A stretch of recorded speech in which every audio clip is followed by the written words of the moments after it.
Okay, we'll call the meeting to order and begin with a salute to our nation's flag. I pledge Allegiance to the flag of the United States of America and to the republic for which it stands, one nation, under God, indivisible, with liberty and justice for all.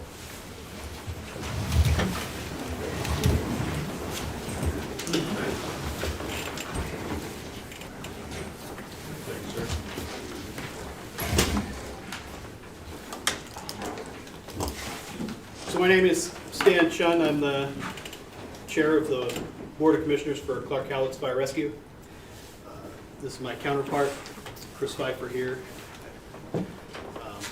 chair of District 6. Thank you, ladies and gentlemen, for coming out tonight and giving up part of your precious time, even on a nice day. So we're going to conduct the meeting here tonight, and then we will end with the citizen comment period and a little question and answer when we end tonight. So we'll just get to that part, then you can speak up. Will there be any late additions to the agenda? None here. None here. Okay. So on to the minutes from last meeting. As we approve these minutes in our respective boards, we will not be approving them tonight, but there was meetings from last meeting. I believe both of our boards have already approved them, but they're here if there are any questions or concerns about those minutes. Okay. Hearing none, we can kind of move on to the old business here. So I just thought we would recap our previous meetings here. So on July 13th, we had our first meeting here, beginning to talk about responses and coverage inside of the 151 area.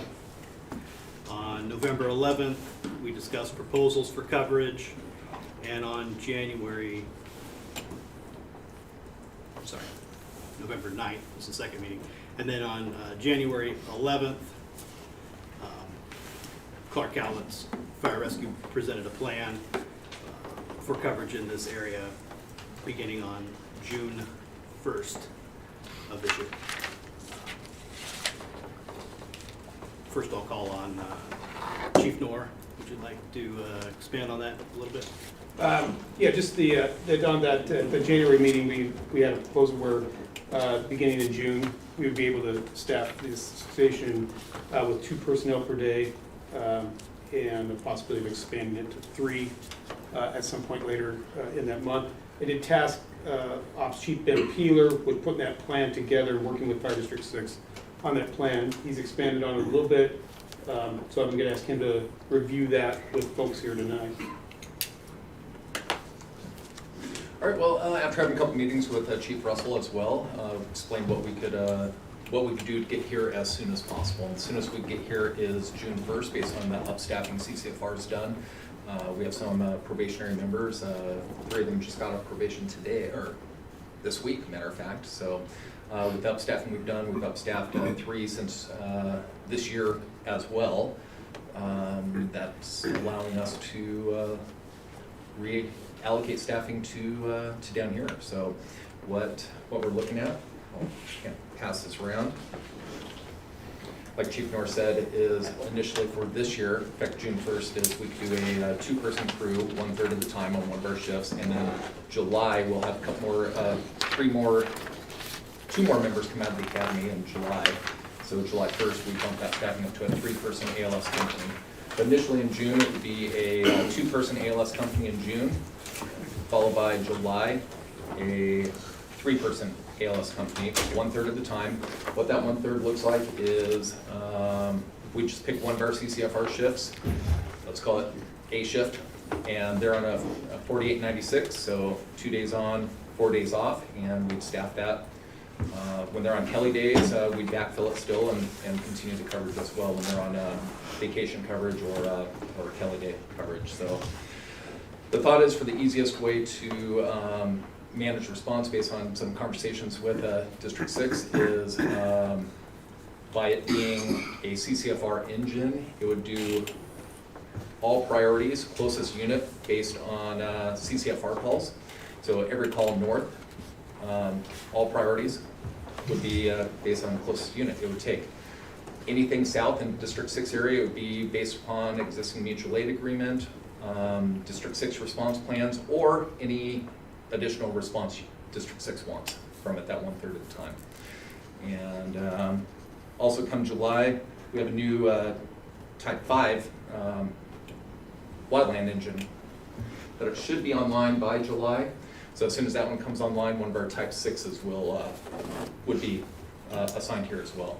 5 or 6, you said 5. It would be a 6, so we have brand new Type 5 coming online. That will go to one of our other stations, and Type 6 will come here. Unfortunately, with all the supplies and everything, that rig's been in the works for several months now, and with delays and just global supply chain issues, the vehicle's sitting at the station waiting for the pump to come in. So we fully anticipate it being here by July. We hope by June, but I went ahead and slid to July just to cover our bases a little bit more. So a Type 1 fire engine, and ALS engine, and a Type 6 brush engine, cross-staffed out of the station 1/3 of the time. And anytime we can increase that staffing, we'd look to add more as we can. But that's the starting point, the bare minimum. That was what we were tasked with, trying to identify what can we make happen and at what timeline. And that's the quickest, and that we can make something happen. So. One of the things I'd reiterate on that is that, as you guys are aware, to make the hours of work correct, a lot of times firefighters have Kelly days. Our firefighters work a 48-96 rotation, but their Kelly days rotate in such a manner it's advantageous to their schedule, but as a result, they owe 7 debit days per firefighter per year. So we have some flexibility in scheduling people in on debit days and if necessary, backfill with overtime if we don't have anybody in debits on that. So just to alleviate any concern that there would be any, if we commit to a shift, a particular shift, there will be a unit here every time that it's scheduled to be here. So when you brought this forward in January, you said that you had enough personnel that were interested in the 24-48, and we're going to staff at a 24-48 to match District 6's staffing. Has that changed? No, we said we had the option to, and with it being right now just CCFR unit, there's no reason to switch around to a different schedule. And if District 6 joined in on the staffing, or when 6 does, even our 48-96, there's one District 6, say we do A shift, for instance. Our A shift never touches your guys' C shift, I believe. I know C shift doesn't touch C shift, I don't know. C doesn't touch C, so even on the 48-96, there's one shift of every one of our shifts that will not touch another shift. So even when that day comes, it's easy to still maintain our same schedules that we have. So to answer the Chief's question, we have flexibility with that. We've talked to our labor unit. They're interested. There are people interested in being on the 24-48. To keep consistency within the department right now, and if we're the only folks here, we'll do a 48-96.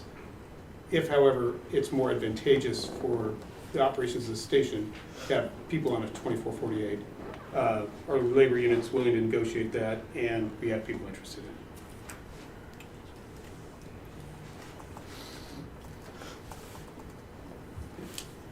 Any other questions about the I do. plan? Yes. Yeah.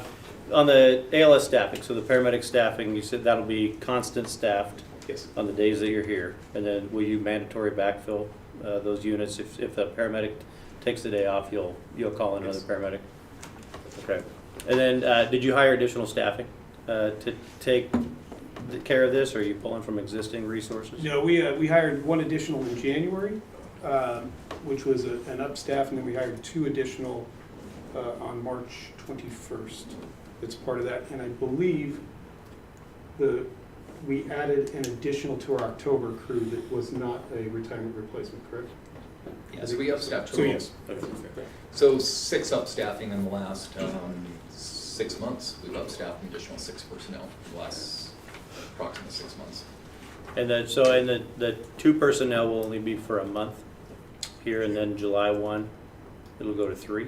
Well, we didn't say July 1. That's where Oh. it gets smiley here. Okay. It's 31 days in July, but Okay. it depends on when they get done with their phase 2 testing, or The two coming out of the academy are scheduled to hit the line depending on what shift it falls on July 1st. So they'll hit the line, and then if we pick, say, a shift, Yeah. the first shift here might be July 3rd. Approximately July, Yes. approximately the first week of As soon as July. those two are out of the academy and released to shift work, we'll be able to pull somebody from another station to be that third person, so.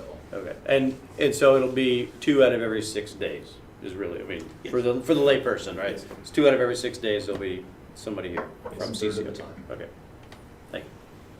And I think we all know, because we're in this field, but for the public, these new hires will not, all the new hires will not be at this station. They just add to the general pool of employees that will rotate into the station.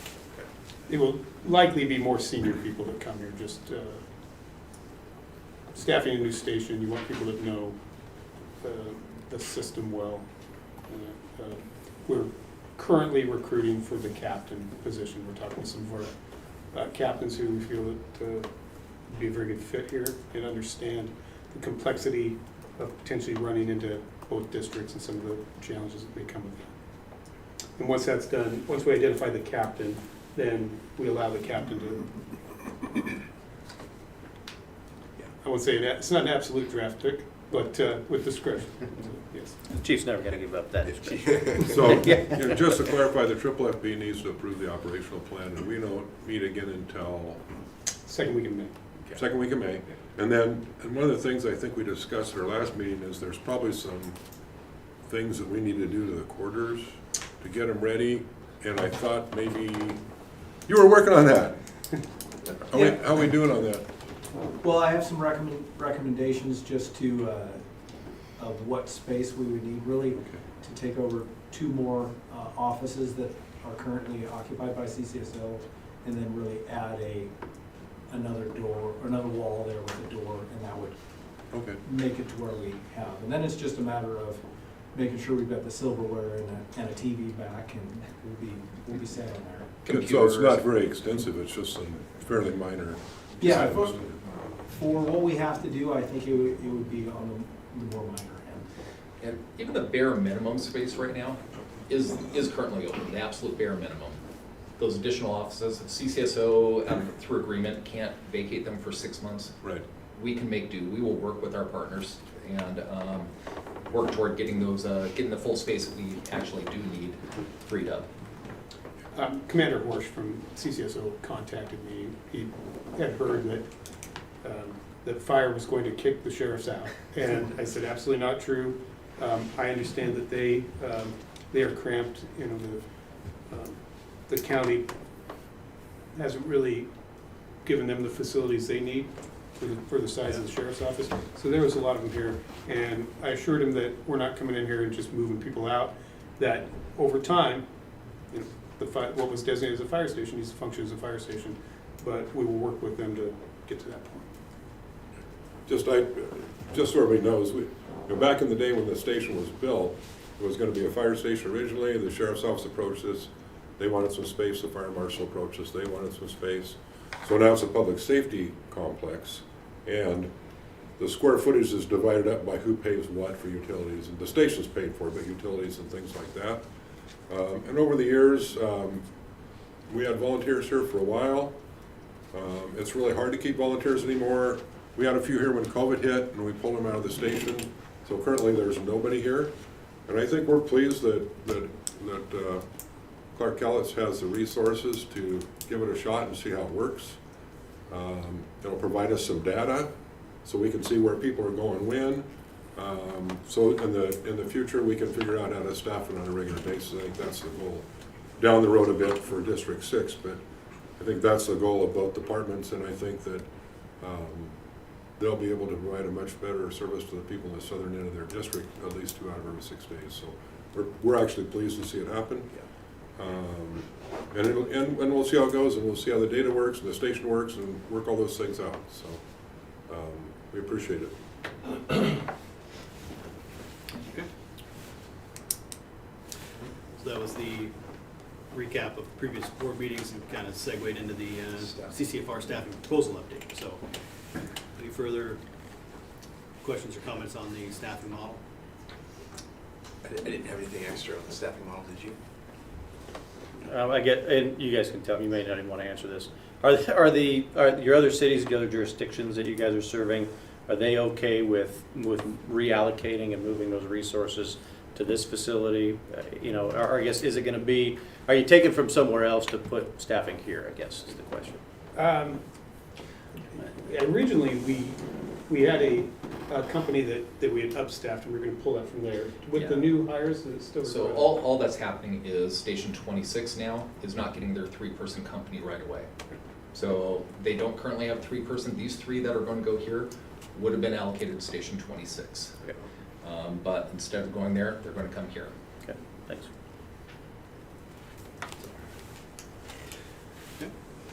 The only piece that I would add on to that is that we did just approve as a board to move ahead with an EMS levy. So if the voters choose to push that levy forward, we could at that point, with those funds, staff at this station 24 hours every shift. So we will have that capability. We'll probably want to talk about that with you guys. Sure. Yeah. We'll have the capability. Yes. I see. Yeah. So, I guess onto the water tender agreement and WSRB test. Chief, you wanna talk about Sure. District 6 has an area in our northwest quadrant that doesn't have hydrant service. So what that means for you as citizens when you don't have hydrant service is you pay a higher fire insurance premium. So all of District 6 is a Class 3 fire service agency. We're rated by the Washington State Survey and Ratings Bureau. And so those rates determine your fire insurance rates. The areas in the northwest corner that don't have hydrants in your neighborhoods are a Class 8A. And so you pay a higher fire insurance premium than the rest of our citizens in District 6. What we've done as part of this to try to balance out the call volume in the southern end of Clark Cowlitz Fire and Rescue is to enter into an agreement with Clark Cowlitz where they will provide a water tender on calls in that area where there's higher premiums. What that means for you as taxpayers is we will have a water tender credit now, and you will be able to solicit to your fire insurance and reduce those rates. They anticipate you'll go from an 8A to a 5, which averages on insurance companies about $500 a year, but it's individual per your insurance company. So part of that too is we need to do a couple adjustments to the run cards and then wait for WSRB to certify us, but we anticipate that to be in the next month. And so then we'll send out a news blast to all our citizens that are affected by it, and you will be able to contact your insurance and ask for that re-rating. So that was one of the things that we worked on early with this cooperative effort between Clark Cowlitz and District 6 to kind of balance out the responses in this area. So the test occurred on March 20. Last week. Yeah, March 23rd. Okay, so the test occurred, it went well. The feedback that we got from the crews is that the test is that the crew of the tender has to deliver water uninterrupted to the engine company and was able to do so. And some of the run cards must be working already because we had 2 of the tenders respond to a Those fire. were requested. Oh, this is requested. DC Okay. driven. Copy that, okay. Well, there was a call in the unhydrated area, and so our on-duty crews brought 2 tenders, started that way. I think they got returned, but they started that way. So, Chief, isn't there a 5-mile radius on this from a staff station? Am I wrong? That's for the engine credit. The hydrant credit, and whether it's tenders, works a little different. Right, but I'm saying if someone's more than 5 miles from the staff station, even though they got the tender credit, it would still be an 8A, is that correct? I can't speak to what exactly they have in that. That's why they don't go to a 3. So that makes up the difference where they only drop to a 5. So the tender credit drops them some, but it doesn't bring them to the level of the urban interface of District 6, which So is you're the 3. saying everyone in the corner of your district will get the credit? if they apply to Yeah, their they have to apply. insurance and their insurance accepts the WSRB rating. Okay, thank you. So if we were to get to the point that this station is staffed 24/7, would those folks drop to a 3 on the south side of 179? I would have to have WSRB rerun the numbers and see. But per survey and rating, homeowners only get to a 5. A 3 doesn't change their insurance at all. As you get lower, it's industry and businesses, from what I've been told. It does make a difference if you get to a 2, though. I don't think for a homeowner it does. If you get to a 2, I hope it so. does. Would it be appropriate maybe for people listening to explain what a run card is?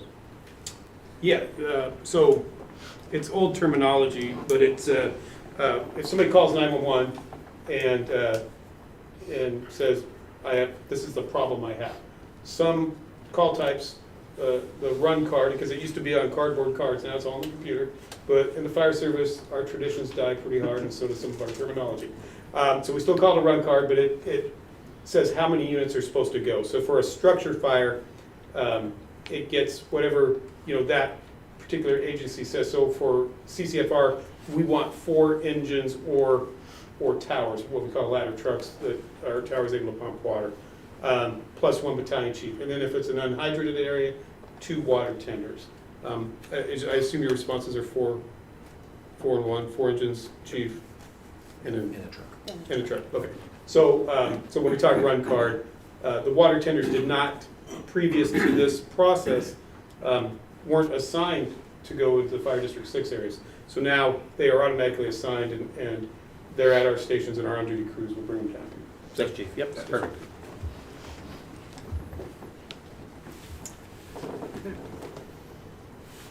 Any further discussion on the water tender and agreement? WSRB ratings? Okay. So before we enter the public comment period, I'd just like to throw one last recap in here that we've identified the need for staffing here at this station. CCFR has presented a staffing proposal update, and from here, there's a formality where it needs to go before the Fire Facilities Fair Board, which is a board made up of elements of these 2 districts, and the sheriff is present, although not voting member. So, and must be approved by that board to move forward with any service, or how's that worded? Service or staffing changes to the station? Anything that, Operational, operational changes, I think that's how it's worded, yeah, any operational changes. or facilities, or. Okay. So, that's kind of where it goes from here, and that's scheduled for meeting next month. So, there's nothing else? I did have one item of new business. Just wanted to put it out there that I spoke to Chief Maurer very briefly about this just the other day, but CCFR is finding themselves with a need for apparatus repair. It's time for us to move on from the vendor we have. So I may want to send you a letter and ask you to check your capacity and see if you have the capacity to take on any large apparatus repairs. We're talking about significant repairs, not minor services, and that as we start to look around for that, and obviously there'd be a fee for service on that, but to see, A, if you have the capacity, and then B, what would the fees be for that? So I haven't even had a chance to bring that before the board. That was just a conversation yesterday, so. All right, I'm sorry you got just throw it- blindsided by that. We just saw the operation plan. Commissioner he left a blank under new business. I said, well, where's that? Anyway, and if our vendor's watching on YouTube Live right now, I'm probably going to get a phone call. But, okay, thanks. Can I just make a comment, really, as a new business? Might answer a question before it comes up. District 6 at this time is not planning to send personnel out here. The board approved a 5-year strategic plan 3 years ago. And our priority at this point is to staff a ladder truck out of the Salmon Creek station. A ladder truck is not an engine, has the hose and water. Ladder truck has the big ladder that goes way up in the air. And we're doing that for several reasons, for rating, and also everybody in the fire district benefits from a truck. They carry equipment that engines don't. If you drive down Northwest 61st from 169th or 179th where Dean lives, drive down there, you'll notice some extremely large homes that a 24-foot extension ladder does not reach the roof, the kind of ladder you would have at home, that we would need a truck for to get our personnel up on the roof safely, to ventilate, fight fire, maybe even rescue somebody. So we made the decision to put our eggs in the truck basket for right now, because it helps the whole fire district. Does not, I mean, strategic plans change. It does not mean down the road we aren't going to try to provide staff near this station. We just can't do it at this time. We have good intentions, we have good partners. Our goal is to staff it 24/7, but right now we're putting our money into the ladder truck to serve the whole entire fire district. The vast majority of our district response time is less than 6 minutes, except for the far northwest corner, and it's 7. It took me 7 to get to Dean's house from Philida in my own vehicle. And that's a good response time. So we feel comfortable right now. As the area grows, and 300 and some houses go in next door, the commercial happens at the interchange, we have a new school, all those sorts of things, that obviously changes the playing field for us. So we're not abandoning, there was a rumor that we were going to abandon the station. We're not abandoning the station. Clarkford is actually going to staff it 2 out of 6, and hopefully down the road, in not too far future, we can help do the same. But right now we put our resources, if we had unlimited resources, we'd certainly put people here. But we're putting our resources into a truck at this point. That can serve the whole fire district. They go to accidents and they do a lot of different things and carry equipment that an engine can't. So Clarkford, I think, just got a truck that's going to be in service fairly soon. We rely on the city of Vancouver for a truck to respond in our district. So we don't want to rely on them anymore.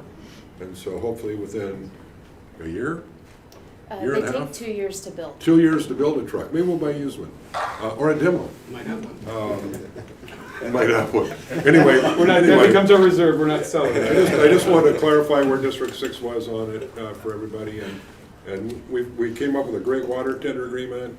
We're only responding 1 rig on medical calls into Clarkford instead of 2 like we were before. So there's been a lot of changes behind the scenes that you don't actually see, but we've made good progress on, and we hope to continue to do that in the future. So, Brad, yes, sir. the water tender is, could be parked here, right? No, sir. Oh, it's not. No. Can you clarify that, officer? Some of the areas that has the largest need for a water tender in this area is the areas west of here. Right. And so if you have a crew here, the most important rig for them to take is a fire engine. Right. And so the water tenders, and where our water tenders are currently located, we have volunteers that live closer to those stations and respond out if the fire is in our area. But part of the agreement we made with Fire District 6 is if the fire is in their area, then our closest water tenders that doesn't have our staffed unit or on-duty firefighters with them, our other on-duty firefighters bring them here. So the water tender will not be at this location, but it doesn't affect the tender credit. But how long would it take to get to your fire when your barn's up in flames? They're pretty close, they respond out pretty well. And again, when the barn's on fire, you want an engine, a fire engine, could stretch hoses, protect the house, get water on the barn, and the water, before that tank runs out, or that's the theory, that's it, hopefully before that tank runs out, you get that water tender there, but they're pretty quick to respond. Yeah. And so our water tenders that, for example, that came to this area one night previous this week, came from Dollar's Corner and came from Pioneer and I-5 station, and they're pretty quick to respond out of that. So what's quick? I mean, Well, travel time, because the crews are there on duty. So again, we don't, if the fire is in this jurisdiction, we don't wait for our volunteers to come in and grab that rig. The on-duty crews take. But you do get 4 engines will respond to a fire, all having 750-gallon tanks of water. So you're not getting units without water. That water tender is essentially a portable fire hydrant. So it's bringing in more water to refill those engines after they use them. And the engines are trained to share water. So if you have that many engines arriving on scene, they'll share their water, and then the tender arrives to support that function. the Q&A time. Yeah, I have a question, but I Absolutely, that's fine, we transition. Could you let us know who you are and your address? Yeah, my name's Valerie DeWitz, and I'm at 2720 Northeast 175th Street. And I think I don't want to speak for everybody, but I'm a little confused based on the letter we got. And so I'm hearing a lot of talk about staffing here, which makes me feel really glad I came to the meeting. Unless I completely misinterpreted the letter. I don't know if any of you guys have read the letter, but it indicates that staffing's being abandoned. Was that the Bridget letter? Yeah. There are several things in that letter that were not true. That was my question. What is the difference between what is actually happening versus what the letter says? Can you give us kind of a 101 dumb it down lesson on Well, the discrepancies and correct them? I don't know where she got the idea that we were going to abandon the station. Okay. When COVID hit, we had volunteers here that we pulled out of the station because we couldn't keep them to the same level of protection. And several of them moved away, several of them got jobs. Now they're support volunteers. So currently there's no staff here paid or volunteer. Okay. And that might have been what she was talking about. There's no response out of the station. But we're not walking away from the station. The station's paid for. It's in a good location. And it'll serve both fire districts in the future. You're Mount Vista, right? I'm a little north of Mount Vista. I got to rebut to that though, because the first meeting we came to, we're talking about leasing the whole building to the sheriff's department and not manning it at all, and that's the reason why we got involved in it. Basically, was that reason. I think that there were several proposals to that, and that's my only comment to that, is that I think there were several proposals put forward that were not viable for one district or the other. Right. And then, so at this point, the position, the proposal or the plan moving forward is a staffing model plan. Did we answer all your questions? Well, yeah, I think just the fact that what's in the letter isn't actually what's happening answers the question, but then I kind of go, well, gosh, what can we do to avoid that kind of confusion? Because you get a letter like that, and as a taxpayer, you get kind of fuzzed up. Several of us actually reached out to Bridget and Okay. did not get a call back. I think the chief reached out as early today. I reached out several days ago. I know she's talked to Chief Bartel briefly, so I'm not sure where that came from. Okay. It's But kind of frustrating. we're moving forward. And the other thing was, the county, this wasn't the county's idea. Fire District 6, 11, and 12, there was 3 fire districts originally that built this station and staffed it with volunteers. We actually had a chief officer here. We had volunteers from all 3 districts and ran that way for years and years. And then 11 and 12 merged, which is now Clark Cowlitz. And the volunteers kind of dwindled away because the state requirements to keep them up on their training increased so much that if you had a job and a family, it was almost impossible. So I think there's maybe 1 fire district in the whole county that has volunteers, maybe 2. They have support volunteers who respond to tenders, but they don't respond or staff on a normal basis either. But the fire district got together, we leased the property from the county, they bonded it for us, and we paid it off over 25 years. So the station is free and clear. There's probably a few things that we're working on to get it up for staffing, which is one of the things we all want to watch and see how that works. And then Clarkford currently has the resources to respond out here every 6 days, which will give us data as far as response time, how many times they're going into Clarkford, how many times they're going into District 6, all those sorts of things. It started originally because we were going into the south end of their area a lot, and sometimes pulling 2 engines, and that's what started the whole thing. And since then, we have a tanker credit. They only ask for 1 engine on EMS calls. Fire calls, we send whatever is needed for safety. But we'll send an engine and they'll send an engine. And so there's been a lot of cooperation since the first meeting, and we've come a long ways, and I think we all feel pretty good about the direction we're headed. You know, we need to work out some things operationally and facility-wise and like that, but our goal is several years down the road just to have this staff 24/7. Okay. Well, this sounds way better than what the letter sounds like, so. But I got you here, didn't Glad I? If I Can can I piggyback address on what this? she said, Brad, Sure. the fact of the confusion with the information, I live here off of 41st and stuff by Sarah substation, Okay. and all of my neighbors around, except for Cecile here, nobody had an idea about this to provide input. And with this day and age of social media and I mean, a good old fashioned mailer might always be the best thing to do too as well. But the information did not get out. As you can see, what you expected to show up here and the chairs laid out, very few people have been able to come or even knew about it to provide input to support future stuff, support future levy, you know, all this kind of stuff, to even fund all this kind of stuff. So if they don't understand the picture and they're getting wrong information, you may get things voted down because of that kind of emotional response to that. Are you part of the Fairground Neighborhood Association? What's that? Are you part of the Fairground Neighborhood Association? Yeah, I believe so. Okay. We have, District 6 has a liaison to that group, and Clarkford might also, but we'll talk to the chief about having that individual attend those meetings more often, so, especially with things going on, so they can answer your questions. The day and age, I know more what's happening in Ukraine than I know what's happening here. I'm just being completely Can I honest. address her I mean, letter of Sure, you can questions address- first? I'm Okay, sorry, so, go ahead, Chief. real quick, our social media has had this meeting on our webpage and our Facebook page, so you can go to www.ccfd6.org, and it will always have these meetings with the minutes and agendas. But I'd have to know to go posted. there. Yeah, Yeah, that's true. You And get something you're in the mail in- and you go, oh, okay, there you go. yeah, You got an email, oh, okay, there it is. I mean, it right. shouldn't take an effort on me to search it out. You're know what right. I mean? You're There's a right. lot of So you're in You're Clark right. Cowlitz. What's that? You're in Clark Cowlitz Fire and Rescue, so I imagine their webpage and social media kind of has the same information. Nobody in our whole area, a mile and a half over here, got notified. Val told me about this. Okay, I'm just, I mean, Okay, no, that's a nobody good, knows Yeah. about it. That's a good point. There's Yeah. a disconnect Legitimate somewhere. point.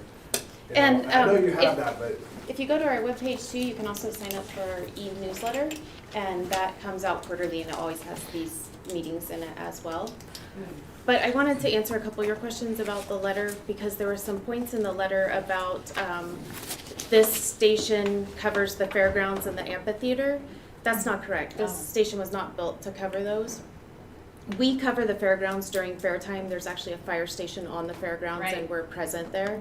So that's that coverage, and then anything bigger than what could handle that would be that normal run card response from the agencies surrounding it. And then the amphitheater contracts privately. Right. So we did contract with the amphitheater for a time, but then they found a cheaper, less expensive way to do it, and so now they do that. But same thing, any emergency at the amphitheater, it would tap out that 911 system and we would come. So those areas are covered, and I just didn't want that to be confused with her letter that we, Oh, yeah, Left those honestly, uncovered. that wasn't my focus, Yeah. but I appreciate the info, yeah. and it's your taxes and your levies and the things that you guys approve for your fire district. So if you're in Fire District 6, it's your taxes and levies that go to this facility. If you're in Clark Cowlitz, it's your taxes and levies that go to this facility. And it kind of alluded that there was a special 151 tax, and it's not separate. It's what you already currently pay. Well, Kristen's could I right. add on to Brad's? He mentioned about the station. I think everybody caught it. The fire districts don't own this station, the county does. Right. We lease it. The initial lease was for 30 years. It's just about up, but we have an additional 30-year lease on top of it. So we're probably here for at least 35 years before we have to address anything different. We won't be doing I just want to bring up one more point with you about getting the word out. I understand that you have these things in place, but the fact is that very few people know about it. And I Yeah. understand you have these things in place, but people not knowing about it is also is the information that you need. Yeah. So what can you guys do better to make sure more people are getting knowledge of these meetings and can attend and provide the input you guys really need Yeah. to support you and just give opinions and to work together with the community? So I know we, like I said, they're posted to our websites, and I'm sure they're posted to Clark Cowlitz. Is that correct, Chief Moore? Yes.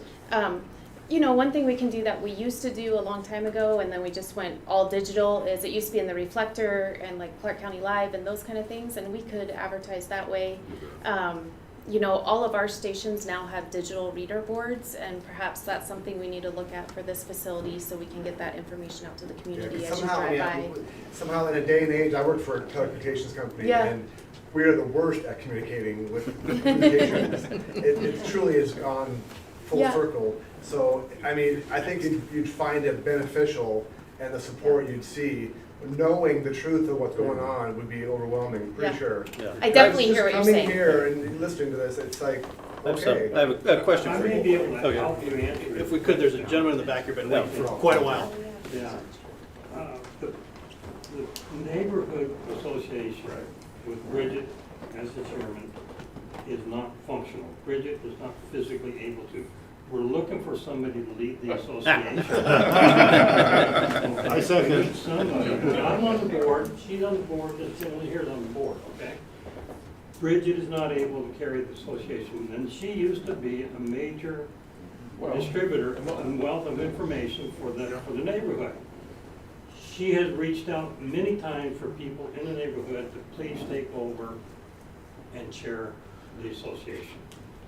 That would give an opportunity for not only these agencies, but other agencies. Sheriff's Office. Our liaison with Park County, to meet with us and bring these issues to the neighborhood before it comes to this, before you say, well, I didn't know about it.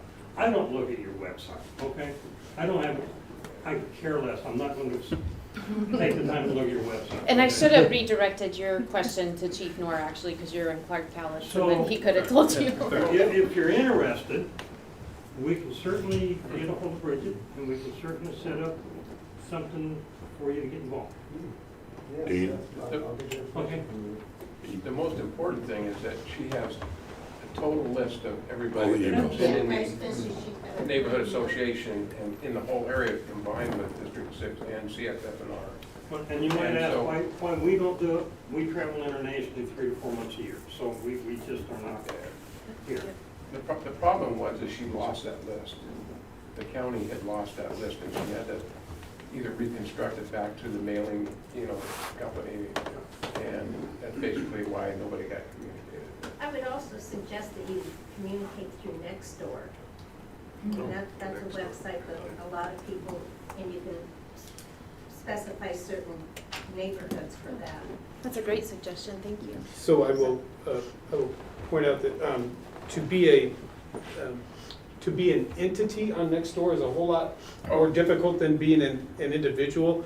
And our admin assistant, Erin Elizabeth, has tried multiple times, 4, 5, 6 times. She's made contact with Nextdoor, and they won't let us on because we're not a person, we're an entity. So it is you are absolutely right, it's a good idea. So unless I was to go on and say, hey, I'm John Noor and I'm the fire chief CCFR, and just be there as John Noor, I could, but a lot of times we want to speak as the agency, not just a single person. I think you're administrative because Park County Public Health is on there. There's a number of government agencies that are on there. I They think the come in concern with a, here with local government next door doesn't understand. yeah, or how your the administrative fire person may district, not. let the fire district, we do the same, similar functions as county government does, just a different area, but it's been challenging for some reason. Local government versus county versus, So, but yeah, I mean, that's, it is our goal to be on that. okay, Yeah, good. because We are I mean, they working. have Clark County Today is on there. There, I see roofing contractors on there, fencing contractors on there. As They pay. well, Okay, that- we pay taxes too. We'll take another run at it. Okay, yeah, Mr. Chair, I guess, first off, these aren't usually super sexy meetings, so thank you for being here. And I guess I would just, when you ask the question, what can we do to better communicate with our citizens? I would really ask, help us find some of those solutions so we can know what would be a good vehicle for us to reach out to our citizens, to hear back from you, to gather those inputs, so you can come and give us that feedback, right? We're here to serve you, but we can't do it if we don't hear from you. So it would be whatever ideas you have for us, I think would be vital for us to be able to, I don't go to our website either. But, so I don't, sorry. But, so however it is that we can better communicate, and as our community gets a little more into technology and gets a little bit younger, we've got to adapt with that, and I'm not sure that we're up to speed on that. So please give us that feedback. It's very important, so. If you have Facebook, we have 4,000 or 5,000 people on Facebook, and all this kind of stuff is on our Facebook page. Plus fires we've gone on and all that kind of stuff. I know some of you probably don't have Facebook, but if you do, just go to Clark County Fire District 6. You can join our Facebook and you will get up-to-date information about all of our meetings, Our meetings are always on YouTube, and you can watch from home on the meeting dates. If you can't make it to the meetings, it'd be nice to have some people at some of our meetings. That's the best way. But I think through the neighborhood association is a great idea. Hopefully somebody can step up and kind of help bridge it out in that area, and we can get that information. And then we'll be more diligent about getting our representative to your meetings too. I know during COVID you It didn't was have a lot hard of, during COVID, didn't have a lot of happening. meetings, Is there so. a list, a mailing list for Fire District 6, and, I mean, it shows up on your tax statement, right? Oh, yeah. So there's a pathway there, I get that in my mail, no matter where my mail is at, is that, I mean. As far as mailing way of mailing something to you? Getting a list together to mail, or then it could morph into an email list, you know what I mean, kind of thing. It could start with a mailing list and then roll into a more digital email or you know, kind of thing. Because we have a quarterly newsletter that we have thousands of people that get it, but you have to sign up for it. But And if I you don't think- know you have to sign up for it, then you aren't gonna get it, so Yeah. we need to, that's the bridge, I think. And I'm just thinking about starting that wheel turning, Good. you know, No, okay, absolutely. getting that database of people, here it is that's affected, and then start slowly getting it out there, and then you can kind of slowly convert to the digital or whatever it is, so you get your numbers up, and then you can track your numbers, and you know, you see what kind of responses you get, and then pretty soon you gotta open the fairgrounds up because you got so many cars you gotta park, you know. But then you're getting all the people that know the right information, Yes, sir. and then you're for sure to get your bond passed and just get what you need, because if we go, oh, okay, I know what's really going on. Understanding. And No, that's So, That's a great point. So to that, Clark Cowlitz has, or had a comprehensive list of citizens, I'll say that, was prior to Woodland annexing in to the district. And we have sent out a mailer before. To the best that I remember, I believe we budgeted $20,000 to have a flyer printed and distributed, and we still get hit with that 54 cents. It's about For a 9,000 stamp. in postage. So, Yeah. so it's about 20,000 every time we send a piece of paper to anybody. So although this is an important issue, and it probably did warrant some sort of, it mostly, and then again, mostly doesn't affect the north end of our district. as much Commissioner, as it I does. took that down as a note, and, you know, I think doing a quarterly mailer, if I just basically aggregate my 3 months of chief reports, get the highlights out of it, and we can easily make it a quarterly mailer, and, you know, we can put it out on Twitter and Facebook, and our Instagram account, just tell people, hey, if you want a quarterly mailer, sign up, and we'll get it to you via electronically, and you just go in and sign up for that, and you make it that way. Yeah. So, because we're not currently doing that, that sounds like a good idea. You convinced me.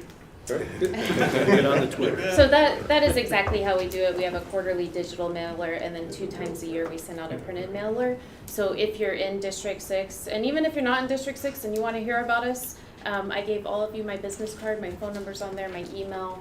Call me anytime. We can walk through the website together, because I know it can be intimidating, and we can get you signed up and make sure you get the information you want. So. Can you repeat real quick where you would go if you wanted to sign up for the? Yeah, so it's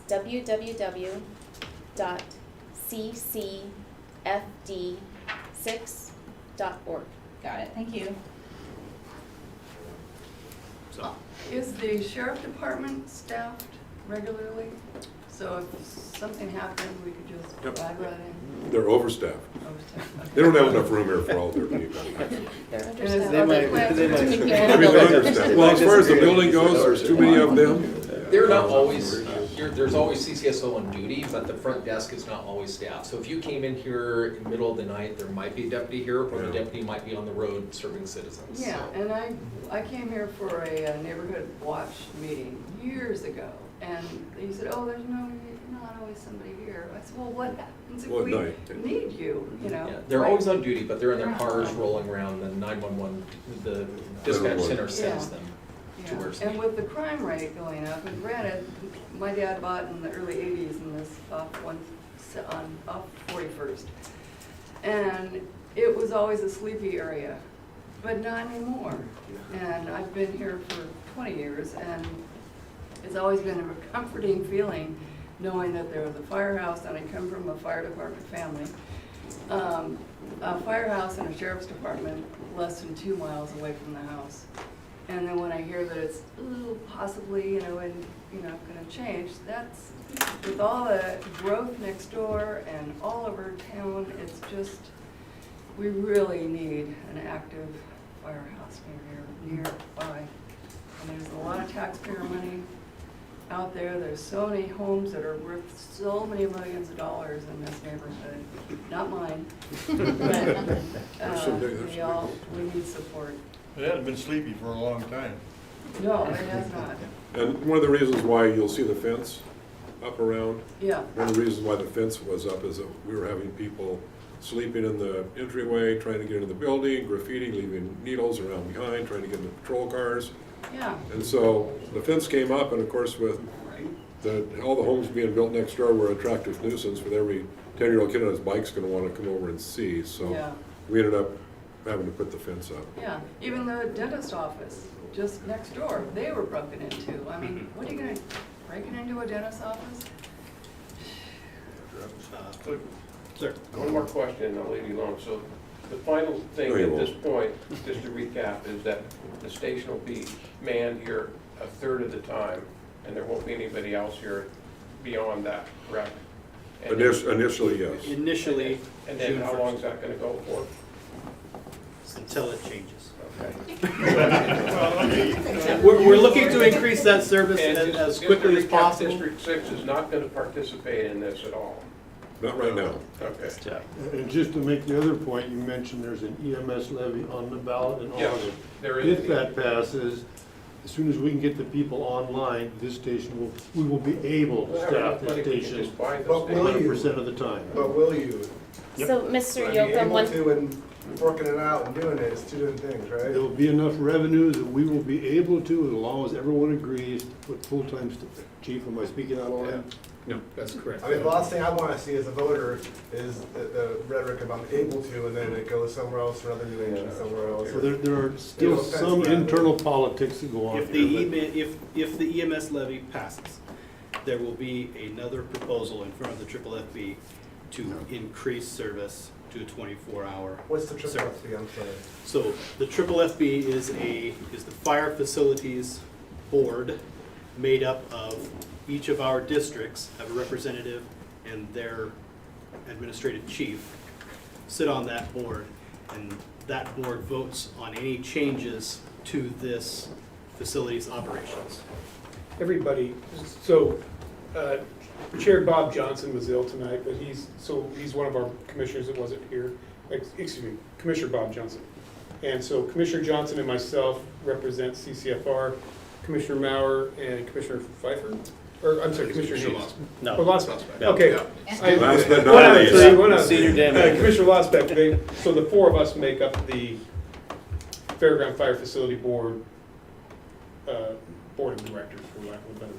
So together we make the decisions about what happens with this station, because this station doesn't, it's jointly owned. It's not fully owned by District 6, it's not fully owned by CCFR, so those decisions have to be made jointly.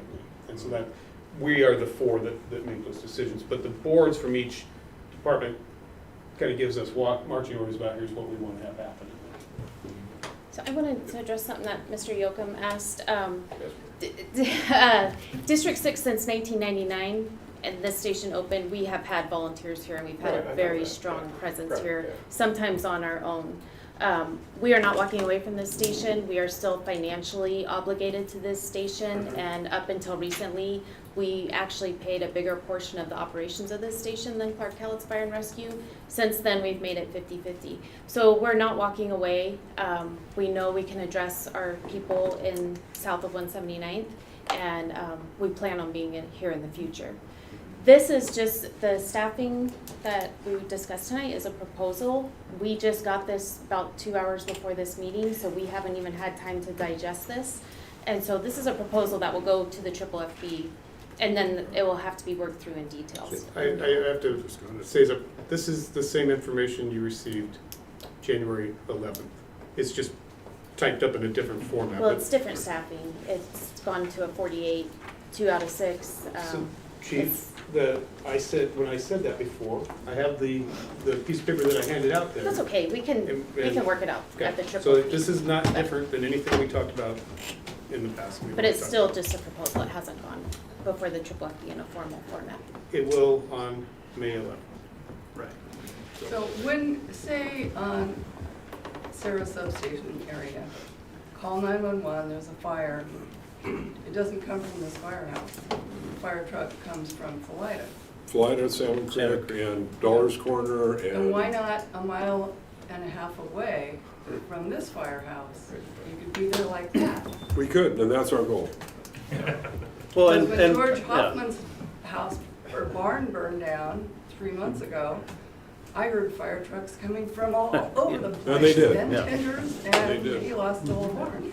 Yeah. Barns are hard to save, you know that. I know. What you have to remember too, right, is, so this station hasn't had career staff since it opened, right? Yeah. We had volunteers here, and so, and they were hit and miss. And so what we've tried to do is, we've got to make sure that we deploy resources to do the most good for the most people. And so, you know, coming from Salmon Creek, we can make pretty good time, and we have multiple units there. And so that allows us to get up here, serve this area, but there's a lot of back-to-back calls in the core. And so we've also got to have resources there for when one call comes in, those resources are there. And having good partners allows both jurisdictions to send the appropriate amount of people to get to these things. So when we arrive with enough people to get the job done. And with the traffic coming from Felida back to Sarah, it's busier and busier all the time. Yeah, Chief Losbeck made it in 7 minutes. Yeah. that 5 and a half, and 7 to Dean's house. What was your turnout time? You're not adding turnout time on this. No. You're rolling by the station. Right. And you gotta have turnout time. Right. And I guarantee you, you're not getting my house. As you know, in our world, turnout time is different than response time, when I was calling response time. It depends on how quick they get on the rig and get going. If it's the middle of the night, it takes them a little longer than during the day, because they have to get up. Yeah. I just have an easy one. Jim Ronback's my name, and 160. I was involved in industrial fire management in small woodlands for a lot longer than most of you guys have been around. And so I was interested in the comment about the wildlife engine will be available about in July. And I'd be remiss to say that most of those forest land owners wouldn't, their fire season would be out and ready in May. You would be remiss with Engage communication. I understand. He lives in District Every 6. stations currently have And one. I'm sure that you won't get into your relationship. He's in District 6, don't worry about it. With DNR and that type of thing, but and that's not a small item, even though here we don't think about it. There's been major fires not too far from this area over time. Yep. And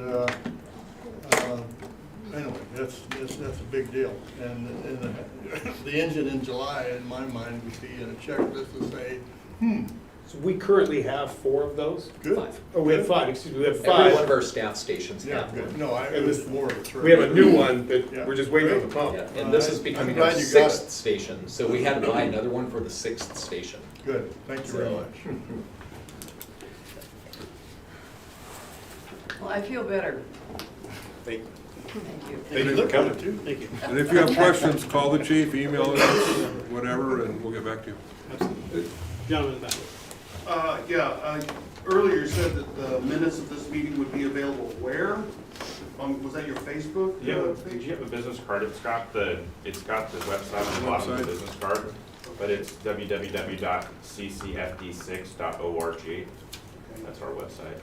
And the minutes, back here, I mean, we couldn't hear a lot of what was going on, we missed a lot of it, but minutes of the meeting would be available? And all of our regular meetings too. Okay, thank you. They usually take, don't you take a meeting or two to get They'll be it? voted in next We could look over And if you go to, I don't know if you have YouTube, but if you go to Clark County Fire District 6 on YouTube, it'll show all of our meetings. You can watch this meeting on YouTube too. Clark County Fire District 6 on YouTube? We're trying. They can get to the YouTube from our website. Any further public comment? Just to clarify, District 6 is 179 south, Yes. Correct. and Cowlitz is 179 north. That's the easy way. That's the Roughly. That's the easiest. There's a little bit That's mostly on the west side. Right, okay. So they're east. And anybody have an idea when they're gonna be finished with the mess next door? Well, supposedly the end of summer, but No way. they're gonna finish that, and then in 2023 or 24, they're gonna start tearing up the I-5 interchange, so that'll be a bigger mess. No way. I've been delayed so many times and the road is so screwed. Oh, it's terrible. It's horrible. It's pretty bouncy. Public Works, a number of Yeah, And they you- got fined $139,000 for Roski, whatever it is, dumping They into did, they did get fined. Patrick Creek. Any other comments?